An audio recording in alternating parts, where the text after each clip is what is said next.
Friends, এই কড়াইয়ে দিলাম তেল, পাঁচ ফোড়ন, দিয়ে দিলাম পেঁয়াজ। আজকে করছি ভাজা ভাজা।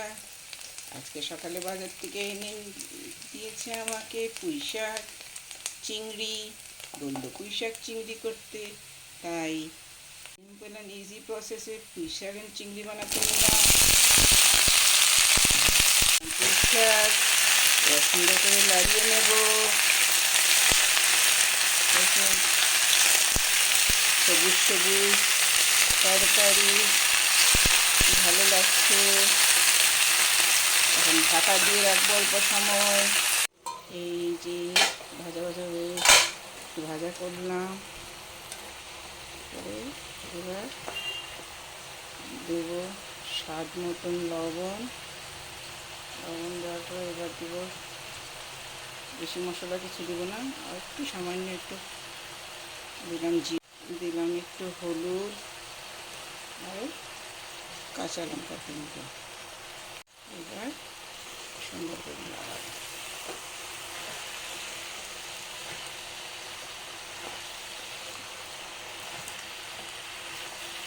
এবার কিছু একটা স্পেশাল জিনিস দেবো, যেটা দিয়ে তরকারিটার স্বাদটা খুব সুন্দর হবে।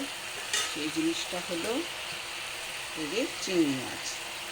দিয়ে দিলাম চিংড়ি মাছ। এবার ভালো করে নাড়িয়ে ঢেকে রেখে দেবো। আপনারা বন্ধুরা কারা কারা পুঁই শাক ভালোবাসেন বলবেন তো? এই সময় কিন্তু পুঁই শাক বাজারে খুব সুন্দর সুন্দর বের হয়েছে। আপনারা এমনি বাড়িতে এরকম করে ট্রাই করে দেখবেন। একদম সিম্পল, কোনো মশলা দিলাম না, কিছু দিলাম না। এবার ঢেকে রেখে দেবো অল্প সময়। মিনিট মতন ঢেকে রেখেছিলাম কম আঁচে। এবার অ্যাড করে দেবো টমেটো, আরও একটু সামান্য, দেখুন সামান্য চিনি। আমি বেশি মিষ্টিটা পছন্দ করি না, একটু সামান্য দিলে তরকারিটার স্বাদ খুব ভালো হবে। তাই একটু করে চিনি দিয়ে, শেষের দিকে চিনি দেবেন, দিয়ে একটু ঢেকে রেখে দেবেন।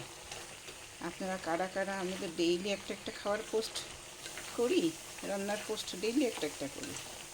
কারা কোথায় থেকে দেখছেন, মনে হয় না সবাই দেখছে, দু একজনই দেখে। তো যারা যারা দেখছে একটু কমেন্ট করলে ভালো হয়, যে রান্নাটা আরও কীরকম করলে ভালো হয়, আরও কি করা যায়, তাহলে আমি একটু শিখতে পারবো। যখন দেখবেন যে জলটা নিয়ে শুকিয়ে এসছে, তখন ভাববেন যে আপনার তরকারিটা হয়ে গেছে। এবার সুন্দর করে নামিয়ে দেন, নামিয়ে পরিবেশন করবেন। নামিয়ে নিলাম, এখন দেখেছেন খুব সুন্দর হয়েছে। এবার কে কোথায় থেকে দেখছেন একটু যদি কমেন্টে লিখেন, আমি একটু বুঝতে পারবো কারা কারা দেখছে। আমি তো বুঝতে পারছি না কারা কারা দেখছে। একটু কমেন্টে লিখবেন, তাহলে আমার একটু ভালো হয়। করবেন, লাইক করবেন আর শেয়ার করে দেবেন, আমারও একটু ভালো লাগবে। আরও আমি সবাইকে মন থেকে ধন্যবাদ বলছি।